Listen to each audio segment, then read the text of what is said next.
Hello students, how are you? I hope you all are doing well and you all are welcome in our channel Concept Era. As earlier I told you that I'll come with new chapter. This is a principles of management. In previous class we have studied about the management and its significance, top level management, middle level management, coordination and all. Now we will study about chapter 2 principles of management. अब एक question arise होता है कि ये principles होते क्या है? What are these? What's the work? Principles होते हैं बेसिकली, हम इस चैप्टर में पढ़ने वाले हैं प्रिंसिपल्स. पहले मैं आपको बताती हूँ. चलिए, प्रिंसिपल्स होते हैं आपने कोई भी वर्क एक पर्टिकुलर टाइम तक किया और उस पर्टिकुलर वर्क का जो रिजल्ट है वो हर बार सेम आता है. 99% अगर वो सेम आता है तो आप उसको कह देते हो hence proved. These are called principle. इन प्रिंसिपल्स पर ही हमारी प्योर साइंस, मैथ्स सब टिके हुए हैं. But if we are talking about management, so management is not pure science. It is an inexact science because it is applied on human behavior. These all principles, management, it is applied on human behavior. So that we will study today meaning, nature and significance of principles, and after Taylor's principle, scientific principles and techniques, and after that Fayol's principle. Got it? So what's the meaning of principles of management? Principles of management are not ready-made solution. These are general guidelines. In guidelines को अगर हम follow करते हैं तो definitely will get good result. Read करते हैं इसको हम. A managerial principle is a broad and general guidelines for decision making and behavior. Behavior इसमें इसीलिए कहा गया है कि these all principles and techniques made for human being, your employees, your workers, they all are human beings. तो ये थोड़े बहुत flexible भी हैं और हमें इनको अप्लाई कैसे करना है अकॉर्डिंग टू द सिचुएशन, ये हम इस चैप्टर में पढ़ने वाले हैं. Principles versus technique. अगर हम कहें कि अब ये टेक्निक सेपरेट क्यों है, तो टेक्निक्स का मतलब है when you are moving step by step to achieving a goal. और प्रिंसिपल्स के लिए है these are the general guidelines to take your decision in a better way. Got it? So principle versus values अगर हम देखते हैं तो moral values, अगर ये principle, these are not overnight creation. These principles are made by very good management experts, Mr. Henry Fayol and F.W. Taylor. But these principles are not overnight creation कि उन्होंने एक चीज देखी, एग्जामिन की, observe की और प्रिंसिपल बना दिया. It is not like that. These are the study of many years. उसके बाद वो उन्होंने अपनी ऑब्जर्वेंस को एनालाइज किया और उसके बाद एक प्रिंसिपल को बनाया. This is called all principles. And if we are talking about nature and principles of management, universal applicable. If you will find that all the principles are applicable in a private, government, small, large, profit, non-profit organization, even these principles are applied at your home also. अभी जब हम इन principles को पढ़ेंगे तो आप मुझे बताइएगा कि क्या ये आपने पहले अप्लाई होते हुए देखे हैं. अब आपने पहले अप्लाई होते हुए कहाँ देखे हैं? आपने सबसे पहले अप्लाई होते हुए देखे होंगे अपने घर में. वहाँ से अगर आप इसके लार्ज स्केल पर आएंगे तो आपको याद आएगा कि these are applying in organisations also. Next है आपकी जनरल गाइडलाइन. मैं पहले भी बता चुकी हूँ कि these are not readymade solution, not straight away jackets कि आपने इसको अप्लाई किया and you will get success. No, these are the general guidelines. आपको कौन सी सिचुएशन में कौन सा प्रिंसिपल अप्लाई करना है, this is your own efficiency, this is the own efficiency of the management and leader और manager, whosoever is there. Formed by practice and experiment, I told you कि these are not overnight creation. These are developed from experience, collective wisdom of managers and experimentation also. Next आता है flexible. Earlier I told you in my previous lines कि these are flexible because you are applying it on human behaviors. Got it? And these are not rigid. These are flexible according to the situation. For example, मैंने एक rule बनाया है कि nobody will take leave. एक particular month, particular week, no leave zone because बहुत काम है हमारे कंपनी में, हमारे ऑर्गेनाइजेशन में, wherever we are working. ठीक है, everything is going smoothly. But suddenly किसी भी एम्प्लॉई के घर में कुछ गुड या कुछ बैड हैपनिंग हो जाती है, या उसको कोई सीवियर मेडिकल इशू आ जाता है, कोई ऐसी प्रॉब्लम आ जाती है जिसको आप साइड बाय नहीं कर सकते. In that way you will have to grant leave to him और her. These are flexible according to the situation. आपको वहां फ्लेक्सिबल होना पड़ेगा. Got it? नेक्स्ट आता है मेनली बिहेवियल. वही सेम हमने पढ़ा अभी. Primarily aim to influencing human behaviour and organisation. इन प्रिंसिपल्स के थ्रू हम ह्यूमन बिहेवियर की जो मेंटलिटी है, जो टेंडेंसी है, उनमें चेंज भी ला सकते हैं. Cause and effect relationship.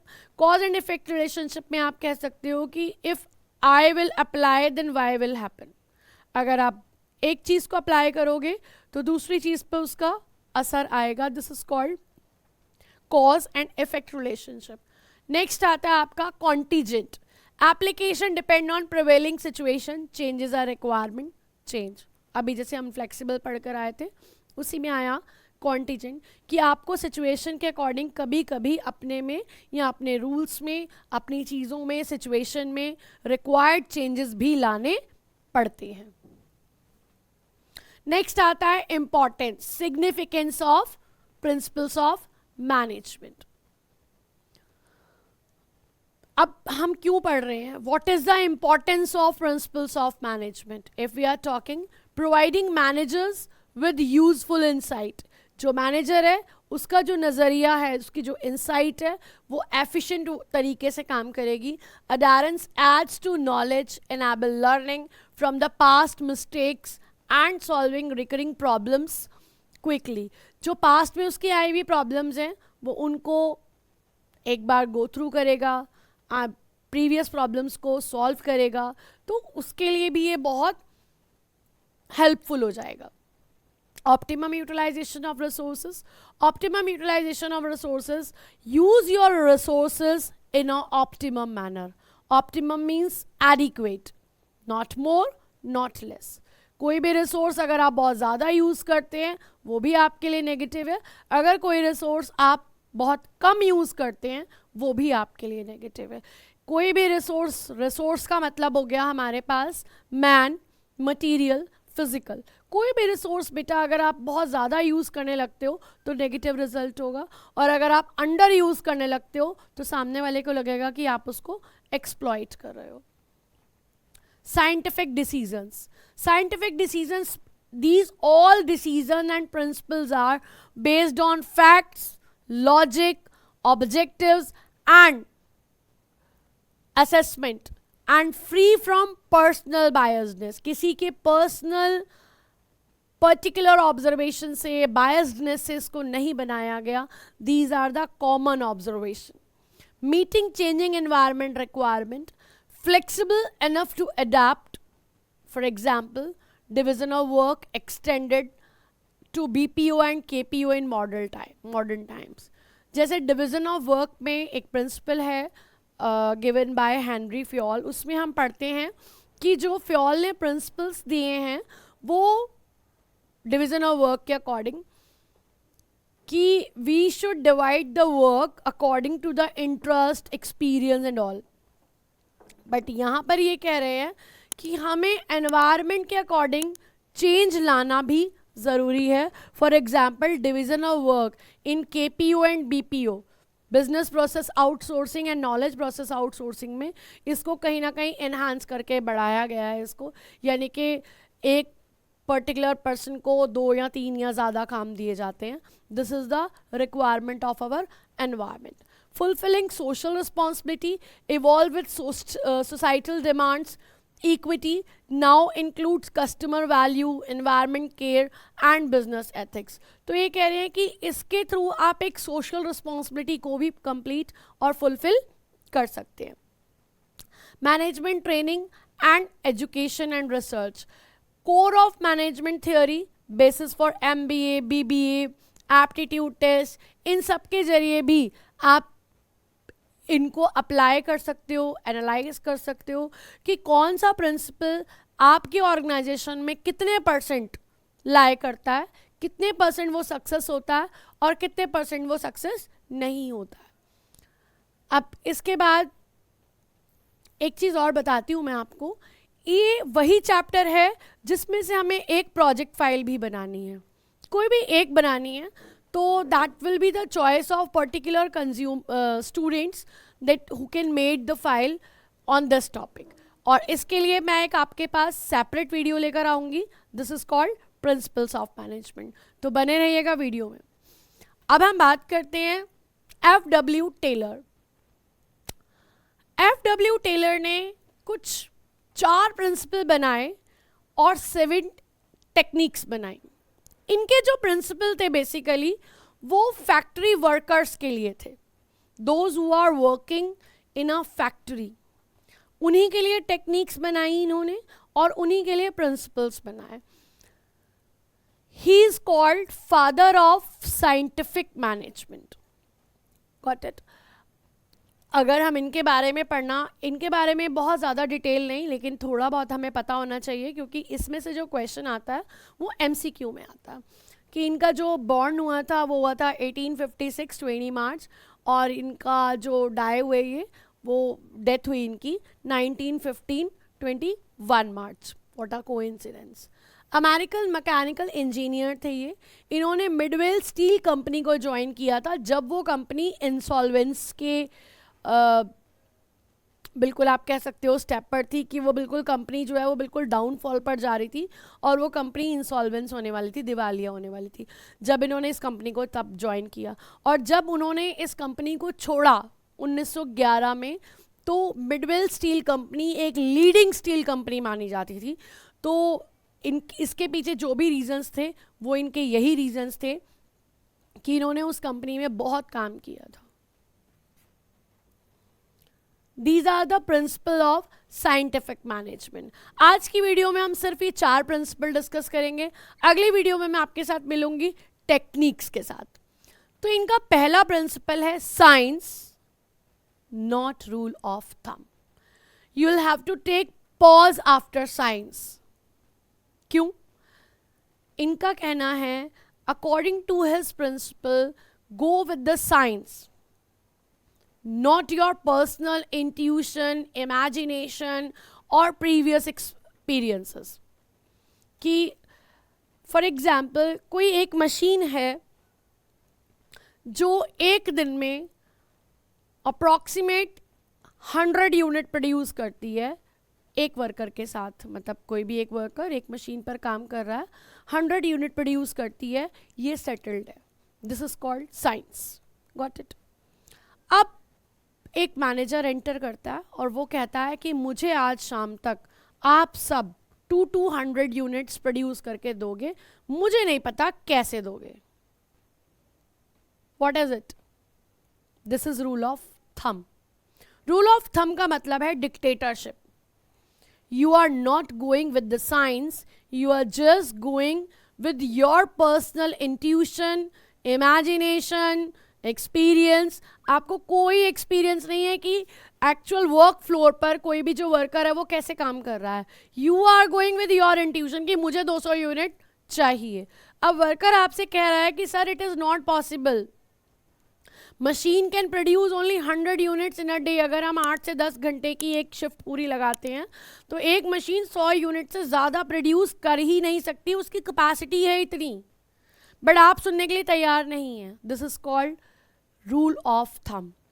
तो टेलर ये कहते हैं कि go with the science, not rule of thumb, because if you are going with the science then your workers will be happy and they'll work with their greatest efficiency। वो जो worker है, जब आपने उसको उसका पर्टिकुलर टास्क दे दिया, उतना ही task दिया, साइंस के थ्रू टास्क दिया, वो अपना पूरा काम प्रॉपरली मैनर में करेगा और 100% करेगा। लेकिन अब आपने उसको एक ऐसा टास्क दे दिया विच इज़ नॉट अचीवेबल, तो वो 100 भी शायद ही प्रोड्यूस करेगा, क्योंकि वो उस टेम्परामेंट में होगा कि काम तो होना नहीं है। 200 जब बनने ही नहीं है तो जैसे मर्जी काम करो, पॉसिबल ही नहीं, शाम को कह देंगे नहीं बना। Got it? तो ये कहते हैं कि find your one best method through the scientific method and go with that. Do not use hit and trial methods. आप हिट एंड ट्रायल मत देखिए, because you are running a organisation. If you are playing with the hit and trial methods, तो वहाँ पर जो आपका loss होगा वो बहुत ज़्यादा होगा, which is not bearable for any organisation. Got it? Now the next principle, harmony not discord. According to Taylor, he is saying that between management and worker there should be harmonious adjustment. What do you mean by harmonious adjustment? Harmonious adjustment का होता है we should have positive feeling towards each other. हमें ये नहीं लगना चाहिए कि management हमारे लिए कर ही क्या रहा है, और मैनेजमेंट को ये नहीं लगना चाहिए कि ये वर्कर यूजलेस है, कुछ नहीं करते हैं। नहीं, हम दोनों एक दूसरे के पैरेलल चलते हैं, तभी ऑर्गेनाइजेशन चलता है। So we should have a positive attitude towards each other so that we will achieve our goal effectively and efficiently. Got it? Basically इसका एक सिंपल फंडा है कि हम दोनों के बीच में एक पॉजिटिव रिलेशनशिप रहना चाहिए, नेगेटिव वाइब्स की कोई जगह नहीं होनी चाहिए। Complete mental evolution needed. Management and workers must transform there thinking, share gains together. देखिए, अगर वर्कर बहुत अच्छा काम करता है तभी मैनेजमेंट को प्रॉफिट होता है, और वही प्रॉफिट मैनेजमेंट अपने वर्कर्स के साथ शेयर करती है। लेकिन अगर वर्कर को तब भी यही लगता रहेगा कि मैनेजमेंट कुछ नहीं करता, तो आप अर्न कहाँ से कर रहे हैं? सीधा सा क्वेश्चन मेरा यही आता है, from where you people are earning.